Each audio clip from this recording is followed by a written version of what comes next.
Krishna speech Sandeep Singh channel पर आप सबका स्वागत है। आइए जानते हैं मन में अच्छे विचार कैसे लाएं। प्राचीन काल की बात है।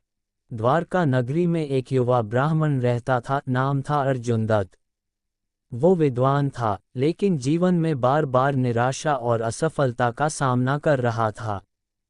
धीरे धीरे उसके मन में नकारात्मकता, क्रोध और हीनता भरने लगी। वह सोचता, किसी को मेरी कद्र नहीं, मैं कभी कुछ नहीं कर सकता। एक दिन वह बहुत दुखी होकर श्री कृष्ण के पास पहुंचा और बोला, भगवान, मेरा मन हमेशा बुरे विचारों से घिरा रहता है। मैं अच्छा सोचना चाहता हूं लेकिन कर नहीं पाता। कृपया मुझे रास्ता दिखाए। श्री कृष्ण मुस्कुराए और बोले, अर्जुन दत्त, क्या तुम मेरे लिए एक काम कर सकते हो? अर्जुन दत्त ने झट से हाँ कहा। कृष्ण बोले, इस कटोरी में तेल भरकर पूरे महल का एक चक्कर लगाओ। शर्त यह है कि एक भी बूंद गिरनी नहीं चाहिए। और हाँ, रास्ते में जो दिखे उस पर ध्यान मत देना। अर्जुन दत्त ने बड़ी सावधानी से कटोरी ली और चल पड़ा। मन को पूरी तरह तेल पर केंद्रित किया। कहीं कोई स्त्री मुस्कुरा रही थी, कोई सैनिक ताली बजा रहा था, लेकिन अर्जुन दत्त का ध्यान केवल तेल पर था। कटोरी में से एक भी बूंद नहीं गिरी। जब वह वापस आया, कृष्ण ने पूछा, क्या तुमने रास्ते में उस सुंदर स्त्री को देखा जो मोरपंख लगा नृत्य कर रही थी? नहीं प्रभु, मेरा ध्यान तो तेल पर था। अर्जुन दत्त बोला। कृष्ण मुस्कुराए। यही है मन को अच्छे विचारों में लगाने की कुंजी। जब तुम अपने लक्ष्य पर, अपने कर्म पर और अपनी आत्मा की शुद्धता पर ध्यान केंद्रित करोगे, तो नकारात्मक विचार तुम्हारा ध्यान नहीं भटका पाएंगे। अर्जुन दत्त ने सिर झुकाकर कहा, अब समझ में आया प्रभु, मन को अच्छा बनाने के लिए उसे व्यर्थ की बातों से हटाकर ईश्वर, कर्म और आत्मज्ञान की ओर लगाना होगा। श्री कृष्ण ने कहा, सत्संग, स्वाध्याय और सच्चे सेवा भाव से मन को उठाया जा सकता है। जैसे सूर्य के प्रकाश से अंधेरा हटता है, वैसे ही अच्छे कर्म और विचारों से बुरे विचार दूर हो जाते हैं। उस दिन के बाद अर्जुन दत्त ने अपने जीवन को बदल दिया। वह प्रतिदिन भक्ति, सेवा और ज्ञान की साधना करने लगा। धीरे धीरे उसका मन निर्मल हो गया और उसके जीवन में शांति व सफलता आने लगी। योजक चिन्ह, योजक चिन्ह, योजक चिन्ह।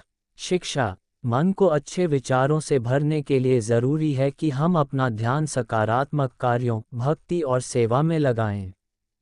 जैसे बर्तन में गंदा पानी हटाने के लिए उसमें शुद्ध पानी डाला जाता है, वैसे ही बुरे विचारों को हटाने के लिए अच्छे विचारों का अभ्यास करना पड़ता है। और सबसे जरूरी, श्री कृष्ण के उपदेशों को अपने जीवन में उतारना। कृष्ण की परीक्षा, मन को वश में करना ही सच्चा योग है। प्राचीन काल में एक साधक था, योगनंद। वह बचपन से ही आत्मज्ञान की खोज में था। वन में जाकर तपस्या करता, ध्यान करता, परंतु उसका मन कभी एकाग्र नहीं रहता। जब भी वह ध्यान में बैठता, कभी उसे स्वादिष्ट भोजन की कल्पना सताती, कभी भूतकाल की कोई घटना, तो कभी भविष्य की चिंता। एक दिन वह श्री कृष्ण की महिमा सुनकर द्वारका पहुंचा और उनके चरणों में सिर झुकाकर बोला, हे माधव, मैं वर्षों से साधना कर रहा हूं, लेकिन मेरा मन कभी शांत नहीं होता। आप ही बताए, इस चंचल मन को कैसे वश में किया जाए। कृष्ण ने उसे ध्यान से देखा और कहा, योगनंद, तुम्हें मन पर नियंत्रण पाने की एक परीक्षा देनी होगी।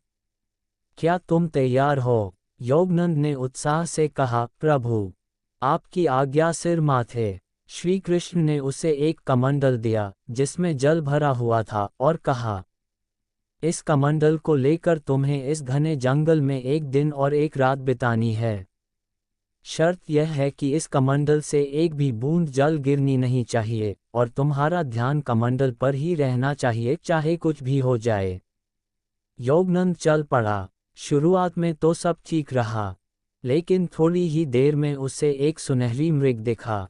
मन विचलित हुआ, वाह, कितना सुंदर है। लेकिन फिर याद आया, कमंडल। उसने जल्दी से खुद को संभाला। रास्ते में एक जादुई सरोवर मिला जिसमें अप्सराएं नृत्य कर रही थीं। मन मोहने लगा, लेकिन उसने तुरंत आंखें बंद कर लीं और खुद से कहा, ये सब माया है, मेरा उद्देश्य एकाग्रता है। अचानक एक भयंकर राक्षस सामने आया और गुर्राकर बोला, मानव, तू यहाँ क्यों आया? योगनंद डर गया, लेकिन फिर भी उसने कांपते हाथों से कमंडल कसकर पकड़ लिया और बिना प्रतिक्रिया दिए आगे बढ़ गया।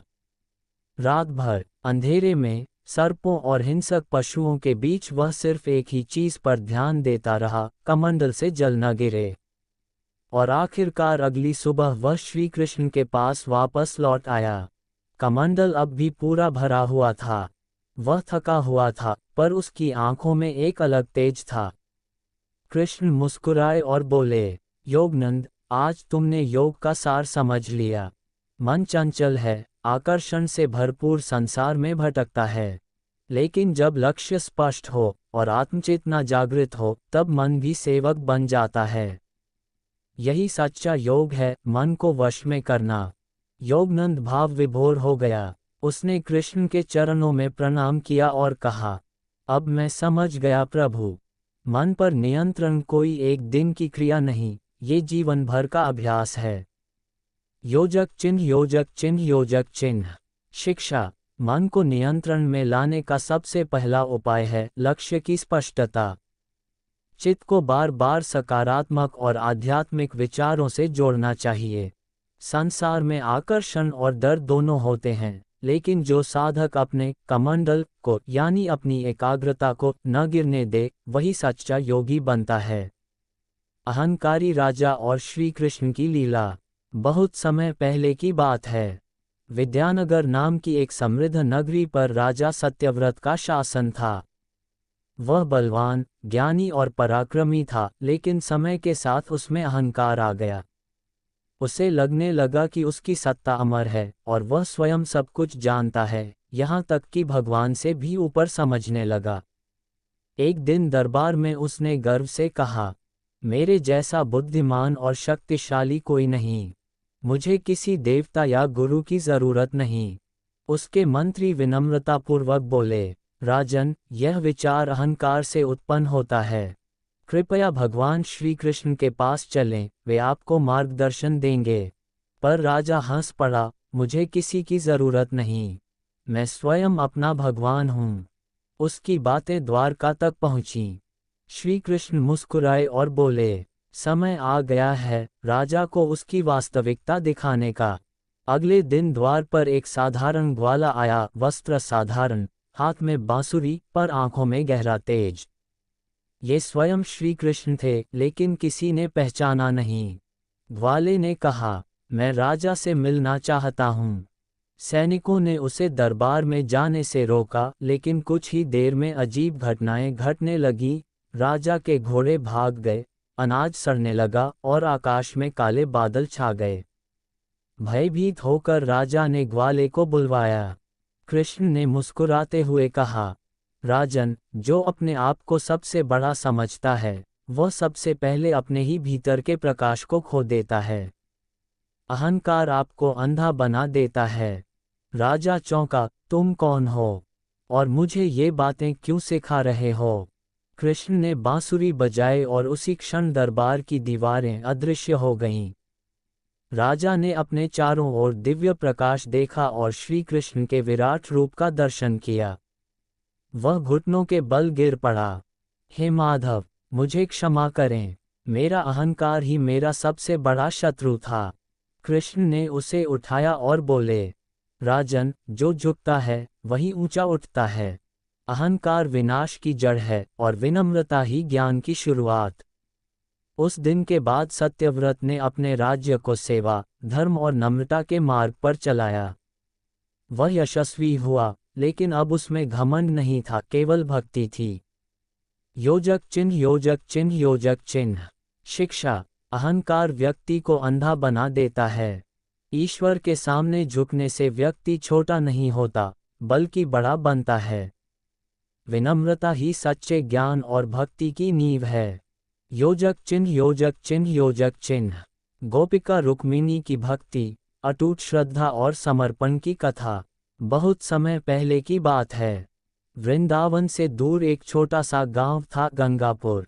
वहां एक निर्धन लेकिन अत्यंत भक्तिमती गोपिका रहती थी, रुक्मिणी।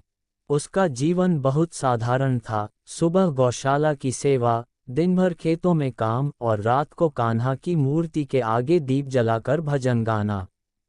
उसके पास न धन था, न परिवार, पर उसका हृदय भक्ति से भरा था।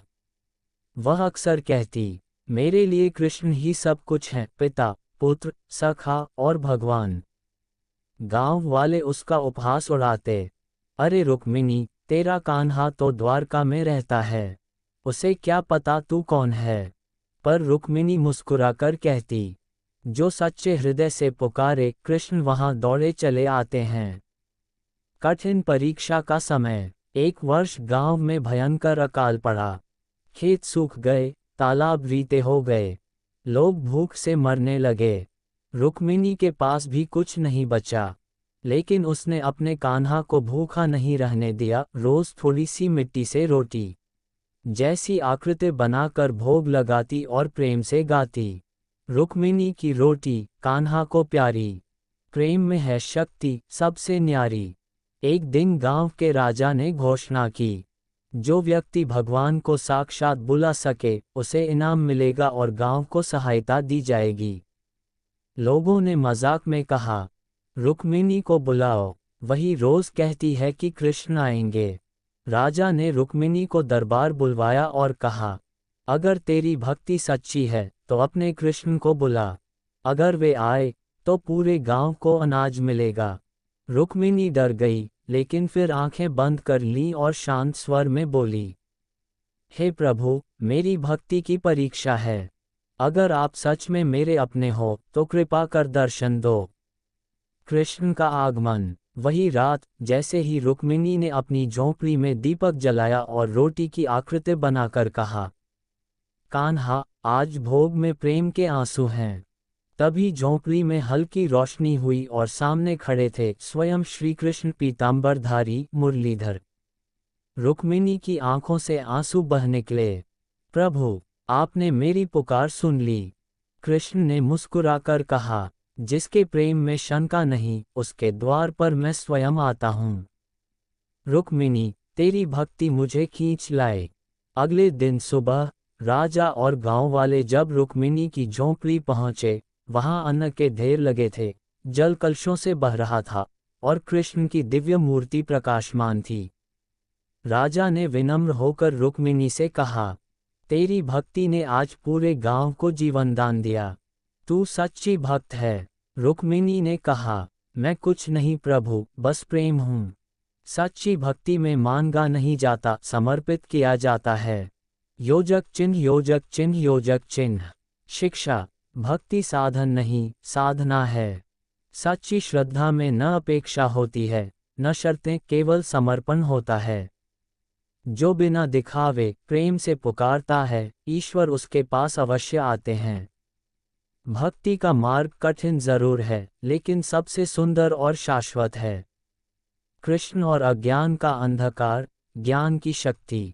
बहुत समय पहले की बात है। मथुरा नामक नगरी में एक युवा ब्राह्मण था, आचार्य यदुनंदन। वह बहुत ही ज्ञानी और प्रतिष्ठित ब्राह्मण था, लेकिन उसमें एक कमी थी, वह अज्ञानता से भरी जड़ी बूटियों के व्यापार में उलझा था। अपने ज्ञान और प्रतिष्ठा के बावजूद वह किसी को सही मार्गदर्शन नहीं दे पाता था। वह सोचता था कि जिनके पास ज्यादा किताबें हैं वही सच्चे ज्ञानी होते हैं। एक दिन मथुरा के राजा उदय प्रताप ने घोषणा की, जो व्यक्ति सच्चे ज्ञान और विवेक से भरा हो उसे पुरस्कार मिलेगा। वह व्यक्ति हम सबका मार्गदर्शन करेगा। यदुनंदन ने सुना तो बहुत खुश हुआ। उसने अपने ज्ञान का दिखावा करने के लिए सभी शास्त्रों को याद करना शुरू कर दिया। वह दिन रात किताबों में खो गया और जो भी उससे मिलता वह अपने ज्ञान की बातें करने लगता। लेकिन एक बात उसने कभी समझी नहीं, ज्ञान का असली उपयोग आत्मा की शुद्धि और समाज के भले के लिए होता है, न कि दिखावे के लिए। एक दिन वह मथुरा के एक मंदिर में श्री कृष्ण से मिलने गया। कृष्ण हमेशा सच्चे ज्ञान के प्रतीक रहे थे।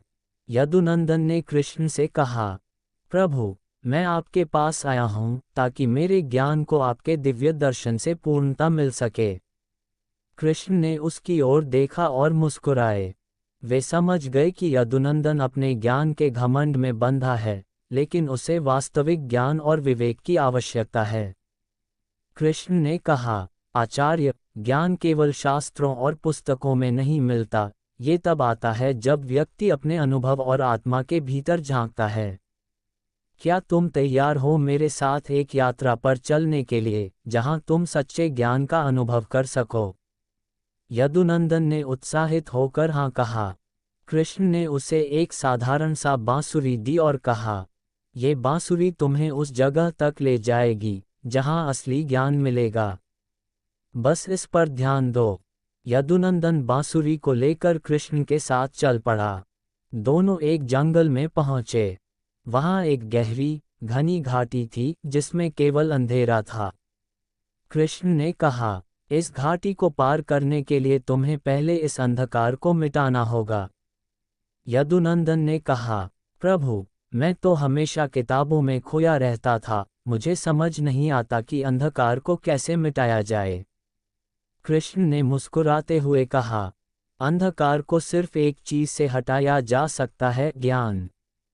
अंधेरे को प्रकाश से दूर किया जा सकता है। कृष्ण ने बांसुरी बजाई और अचानक घाटी में एक अद्भुत रोशनी फैल गई।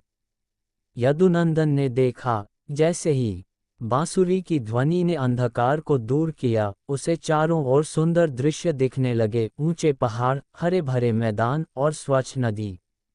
वह समझ गया कि अज्ञानता का अंधकार केवल ज्ञान से दूर होता है। कृष्ण ने कहा, याद रखो आचार्य, ज्ञान केवल शास्त्रों से नहीं, आत्मा की सच्चाई से आता है। जब तुम अपने हृदय को शुद्ध करोगे और अपने भीतर देखोगे, तब तुम्हें असली ज्ञान का अनुभव होगा। यदुनंदन ने सिर झुका लिया और कहा, प्रभु, आज मैंने जाना कि ज्ञान केवल बाहरी दुनिया से नहीं, बल्कि अंदर से भी आता है। अब मैं अपने जीवन को सही दिशा में लगाऊंगा। कृष्ण ने उसे आशीर्वाद दिया और कहा, सच्चा ज्ञान वही है जो न केवल तुम्हारी आत्मा को शुद्ध करता है, बल्कि समाज के भले के लिए भी कार्य करता है। शिक्षा, ज्ञान और विवेक का असली उद्देश्य आत्मा की शुद्धि और समाज के कल्याण के लिए होना चाहिए। अज्ञानता का अंधकार केवल सच्चे ज्ञान से ही दूर होता है। ज्ञान केवल शास्त्रों में नहीं, बल्कि आत्मा और अनुभव से भी आता है।